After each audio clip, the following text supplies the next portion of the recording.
Assalamualaikum warahmatullahi wabarakatuh. Selamat malam sahabat di tanah air.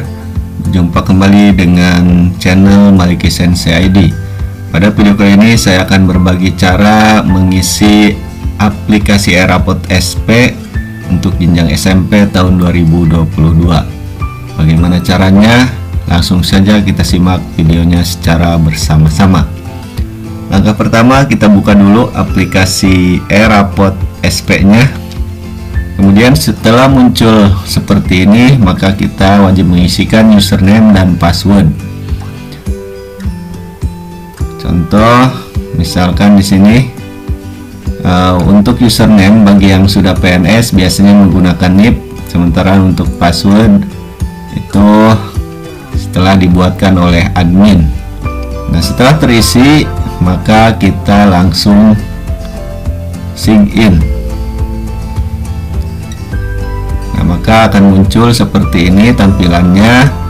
Setelah itu kita klik sekolah kita masing-masing.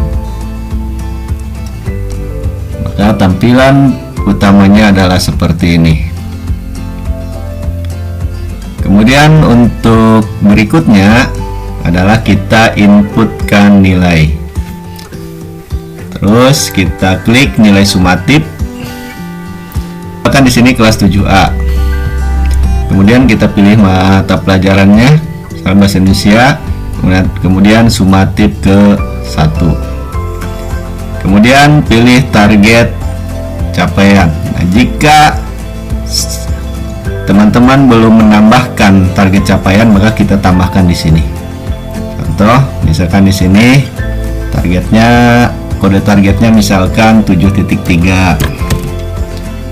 Kemudian di sini untuk target capaian atau lingkup materi ini disesuaikan dengan KD yang ada pada mata pelajaran masing-masing.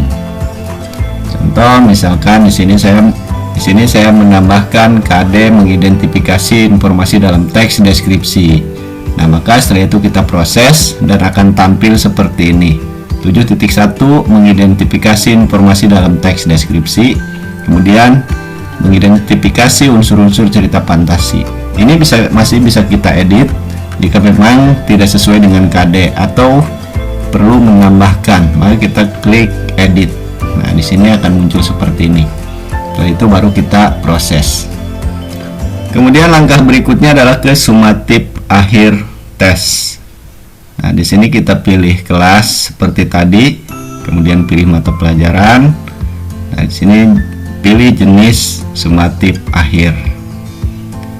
Maka akan muncul seperti ini. Kita tinggal mengisi nilai sesuai dengan hasil dari sumatif akhir peserta didik. Misalnya 70, di bawah juga sama 70 atau 75. Kemudian setelah ini semua terisi, maka kita klik simpan data.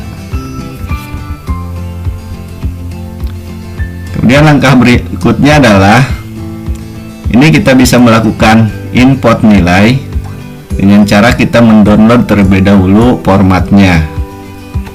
Misalkan di sini kelas 7A, kemudian pilih mata pelajaran, setelah itu pilih semester dan pilih jumlah penilaian. Misalkan saya pilih 2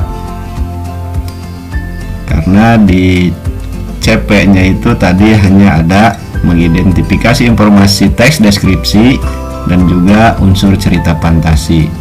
Kemudian di sini kita isi batas bawahnya misalkan 65, yang ini juga sama 65. Nah, setelah ini kita isi, kita download formatnya. Langkah berikutnya adalah import. Nah, import nilai ini misalkan kita sumatif ya, sesuai dengan apa yang kita download pada download format tadi, kemudian kita isi dan kita upload di sini. Kita pilih file, kemudian nanti import nilai. Kemudian berikutnya adalah proses nilai PTS.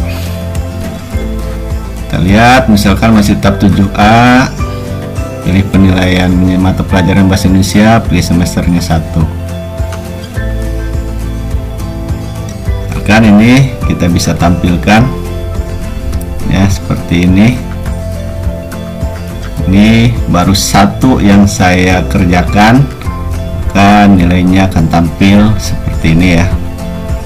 Kenapa yang berikutnya tidak ada? Karena memang ini belum diisi di input nilai tadi. Kemudian proses deskripsi.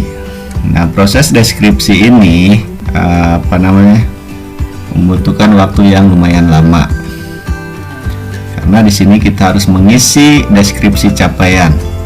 Misalkan Ahmad Daisopa di sini tadi yang telah saya isi deskripsi capaian tertingginya bagaimana. Kemudian deskripsi capaian terendah. Di sini perlu penguatan dalam hal mengidentifikasi informasi dalam teks deskripsi. Atau di sini sangat bagus, misalnya kalau capaian tertingginya sangat bagus dalam hal mengidentifikasi informasi dalam teks deskripsi. Kemudian berikutnya sampai seluruh siswa ini selesai penginputan deskripsi. Alangkah lebih baiknya kalau deskripsi capaian tertinggi dan deskripsi capaian terendah ini kita siapkan dulu dalam format Word. Kemudian nanti kita tinggal copy pastekan saja ke sini. Kemudian nilai PTS terkirim. Kita lihat misalkan bahasa Indonesia semester 1. Nah, biasanya kalau sudah terkirim, nilai PTS ini akan tampil di sini. Sama juga deskripsinya juga akan sama. Jika memang kita sudah selesai mengisinya, maka dia akan tampil di sini. Karena saya belum menyelesaikan, maka data ini masih kosong. Kemudian ke proses nilai akhir. Sama, kita pilih kelas, pelajaran, kemudian semester. Ini tadi kita harus mengatur bobot nilai sumatif akhir semester dan rata sumatif. Misalkan ini mengidentifikasi informasi dalam teks deskripsi, bobotnya mau berapa. Silakan mau 1, 2, 3, 4, atau 5 sesuai dengan mata pelajarannya masing-masing. Misalkan kita tampilkan, nanti hasilnya seperti ini. Dia akan muncul di nilai rapot. Kemudian proses deskripsi.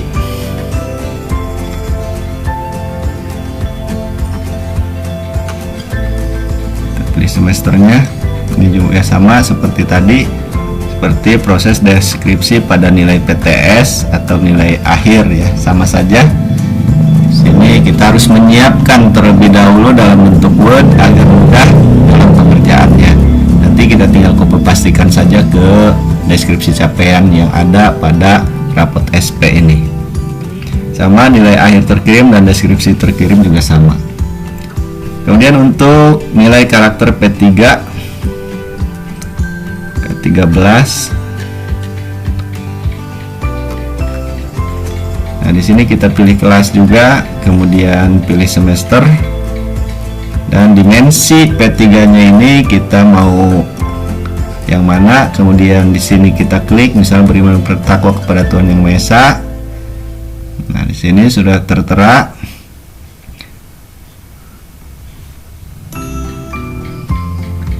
Kita tinggal klik-klik saja isi mau yang mana, misalnya Ahmad Daisopa, akhlak beragamanya mulai berkembang atau sudah berkembang atau berkembang sesuai harapan atau sangat berkembang. Kemudian akhlak pribadinya juga sama, akhlak kepada manusia, kemudian akhlak kepada alam, dan akhlak kepada negara. Ini tinggal kita pilih saja, sangat mudah sekali, sesuai dengan fakta di lapangan, apakah si anak itu sudah berkembang atau sangat berkembang atau tidak berkembang. Kemudian setelah itu kita cek status penilaian.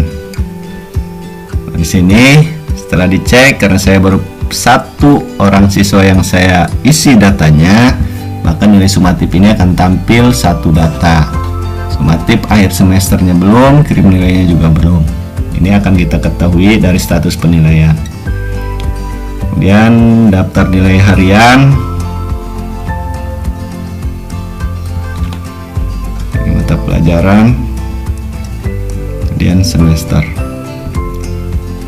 Ini juga sama, Nanti nilainya akan muncul seperti ini jika semua siswa sudah diisi nilainya. Kemudian pencapaian nilai rapot.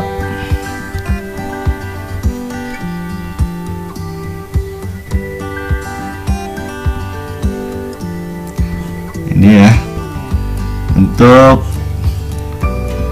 nilai perkembangan nilai rapotnya karena belum selesai maka tampilnya seperti ini.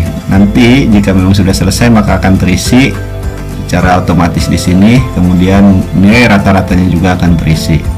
Begitu halnya dengan perkembangan deskripsi rapot.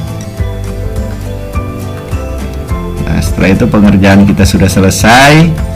Nanti ini akan dicetak oleh operator ataupun wali kelas.